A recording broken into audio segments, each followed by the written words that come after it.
Dr. Vanathi. Thank you. Thank you, Dr. Rajesh, and thank you, Suresh, for making me part of this nice session on lamellar keratoplasty. I think due to paucity of time, I'll directly delve into the...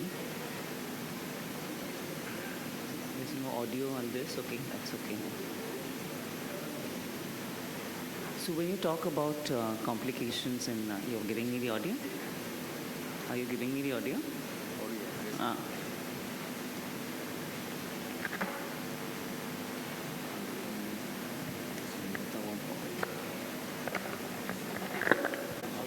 Perforations in DALK can occur during wave. So I'll just run you through a video of complications just to make it less boring and make it less didactic. So just look at the surgical complications you can have during DALK surgery. So these are the various scenarios where you can have a DALK complication. You can run the background, please. Keratoconus with the intraoperative OCT imaging the cleavage plane. The descent volume nahi aa raha hai bhaiya. Achieved in a case of keratoconus with intraoperative OCT imaging the cleavage plane. The Descemet's membrane rising back to the posterior stroma following the brave slash. Quadrantic removal of the stroma needs to be done with meticulous care to avoid inadvertent injury to the underlying Descemet's membrane and endothelium. Some find initial anterior stromal layer removal before air injection to aid in better achievement of the big bubble, enabling a better depth assessment for the needle tip positioning. Placing a bolus of OVD over the prior marked site of stromal slash has been advocated to avoid in Descemet's membrane perforation and help in controlled egress of air.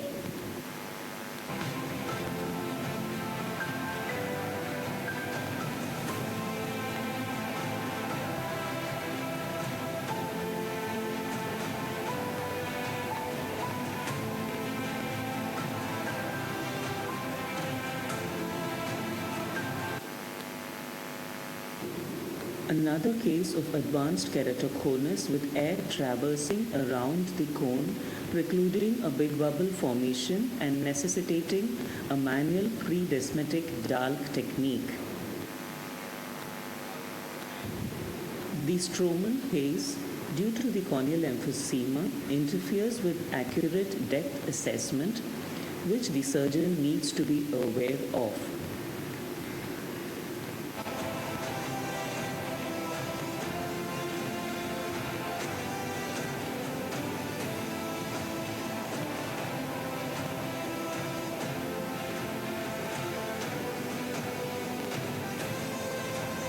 Intraoperative OCT helps to judge the depth of lamellar dissection and avoid perforation of the residual stromal bed.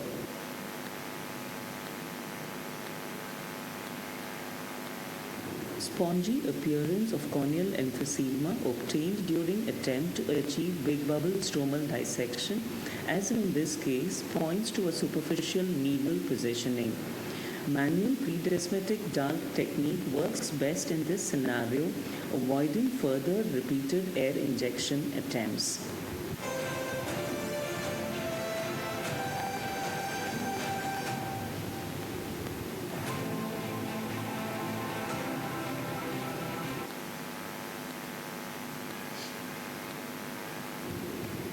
Lamellar dissection of the pre-descemetic Duvas layer in a case of manual DALK, as seen in this video of keratoconus, needs utmost dexterity to take care not to inadvertently perforate the underlying Descemet's membrane.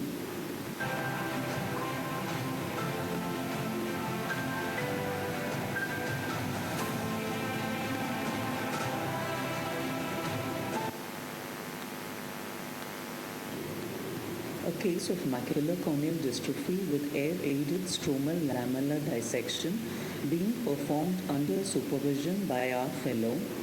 Novice surgeons should be cautious in handling the stromal tissue removal.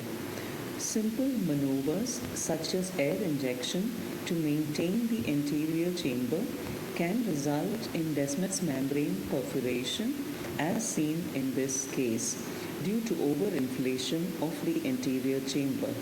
This caused a large Descemet's tear, necessitating conversion to penetrating keratoplasty.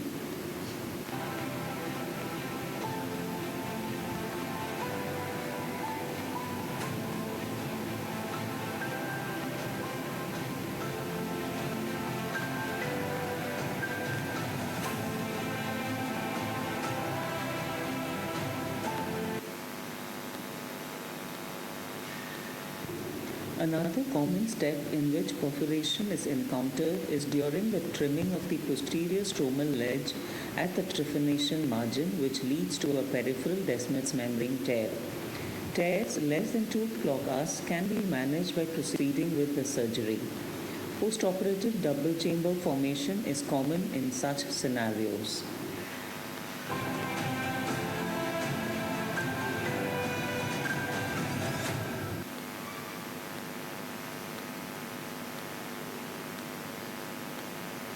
Lamellar dissection close to the peripheral ledge of trephination is a common danger zone for perforation as seen in this case. Small peripheral ledges can be ignored as they do not adversely affect the visual outcome.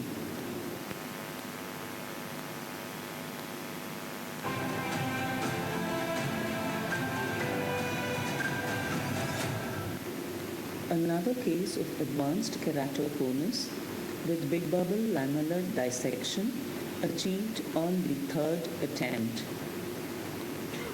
Chances of perforation during air-assisted big bubble injection into the stroma is higher in cases of advanced ectasias with steep corneal curvatures and severe thinning.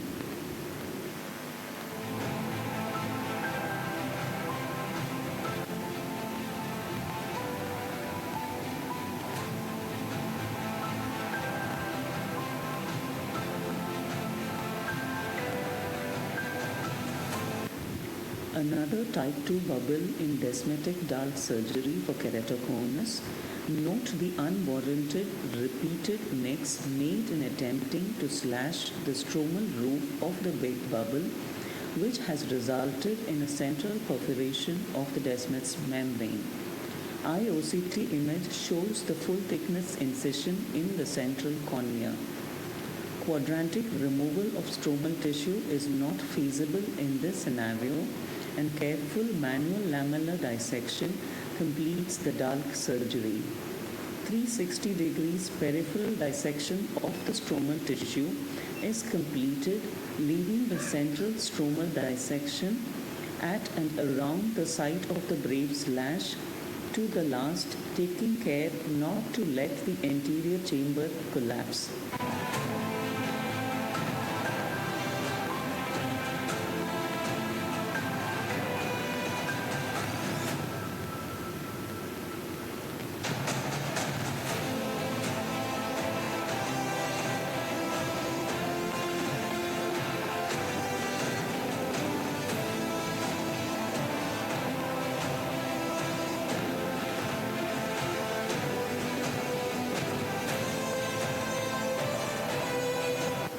Postoperative pictures on day 1 showing a well-formed anterior chamber, but the central posterior scar does compromise the visual outcome in such cases. Another case with a needle tip perforating at the initiation of the big bubble. Bubble attempted at another site achieved a limited bubble restricted by the site of the earlier microperforation.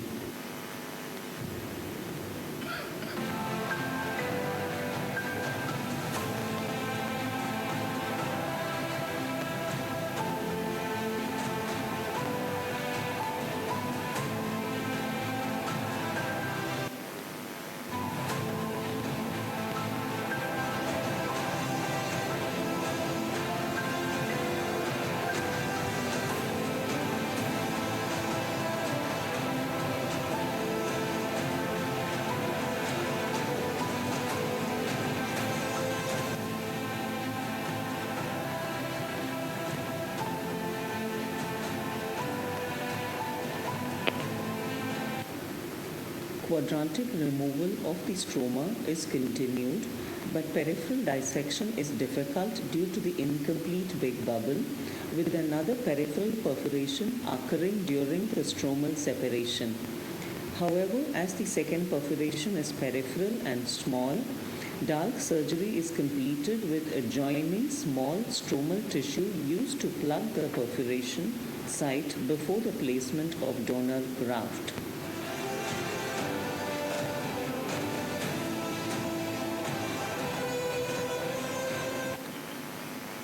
We hope that this short compilation of DALK intrasurgical scenario.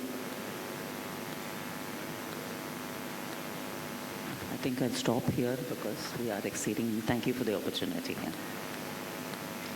Thank you, Dr. Vanathi. The cases were mind-blowing, I must say that, and some very interesting cases shown. Thanks for a wonderful presentation. Dr. Sirish, any comment on that? Nice videos, nice cases you have shown. And have you compared your outcomes with AIOCT and without AIOCT?